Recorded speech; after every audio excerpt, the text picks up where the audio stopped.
And Mathias joins us right now from MF Global. And good noon to you. Hello, nice to see you again.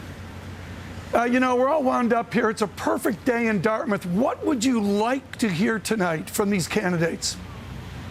Well, I would love to hear Perry's economic plan. I know he has a plan to announce it on Friday in Pittsburgh. I'm very interested to see. When I was doing some prep for this interview we're having, I went through all the plans in detail, and there was a great white space the size of Texas where I was going to put Perry's economic plan. So I'm really interested to hear what about it he comes up with tonight. I love how you set that up, folks. They gave me a binder. It's like this thick of debate preparation. And you got to be kidding me. The only one with a plan is Mitt Romney. His critics would say it's removed from the immediacy of middle-class America. Do I assume that Mitt Romney has the most detailed plan right now? Yes, he definitely has the most detailed plan. And if he's the anti-Perry, and if Perry's the anti-Romney, you can't see it more clearly than right here when you look at their economic plans. Romney has a 59-point plan. He has a multi-page PDF on his website explaining it in detail. He even has another PDF that's a summary of the plan, and it is several pages long. It includes eliminating or restructuring job retraining programs, repealing Sarbanes-Oxley, repealing a number of Obama regulations. He goes through 7 or 8 different points in great detail, and you know, it's really very, very detailed. I'm bored. Okay, let's look at dreaded first chart here with Mathias. And you can see here small business. This is tonight, 7 p.m. I'll be doing the debate with Margaret Brennan, the pre-debate show. There it is down there. Anita, thank you for pointing to that. It's the small business in search of demand chart. I'm sorry, Ann, small business is flat on its back, looking for demand. What can politicians do to boost real GDP or nominal GDP? Well, it's you know, it's a tough question. Government spending, actually, I hate to say it, it seems like just apostasy, but anyway, government spending can boost GDP, especially if you can borrow at 2% to do it. You can do more to try to encourage investment by small businesses. I know there's talk on Capitol Hill about increasing or extending some of the small business expensing programs. You can do what you can to increase consumer confidence. That's a huge, huge part of it.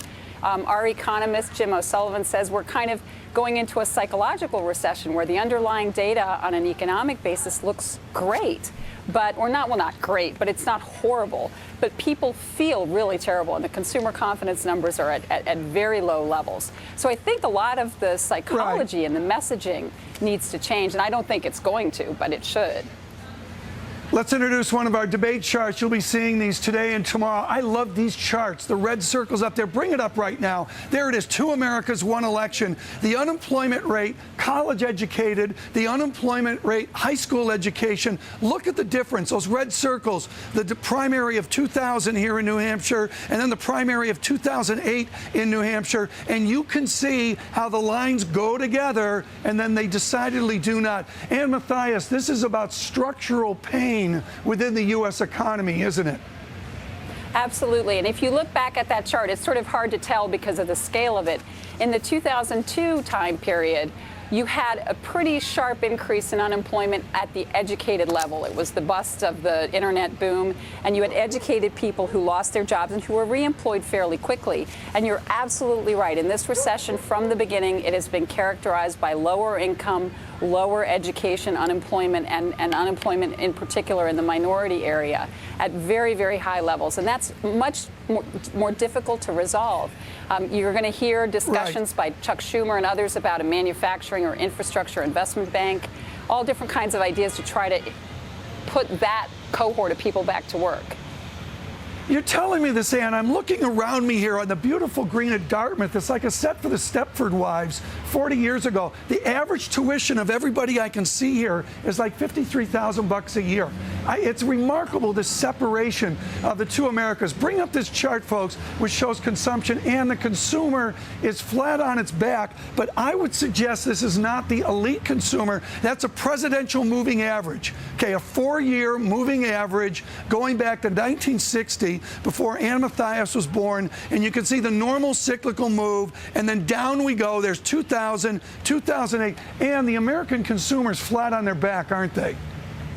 Yes, absolutely. In fact, I was over here, coming over in a cab, and my cab driver said, hey, if I'm going to give you any advice, I told him what I was going to do. He said, tell everybody to save their money.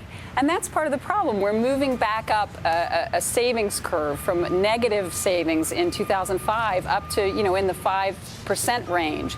And that's pulling money out of the economy. So even people who have money that they could spend are saving it instead because they're trying to build up a bigger cushion because they feel uncertain and insecure in the current environment. And so that's sort of like a double whammy. And the consumer demand being depressed really hurts at the lower levels. And I think that's why you hear the Democrats and Obama in particular talking more and more about taxing the rich. Because you can tax the rich and it doesn't push down consumer demand as much as if you taxed a broader base. And Mathias, thank you so much for getting us started here from MF Global.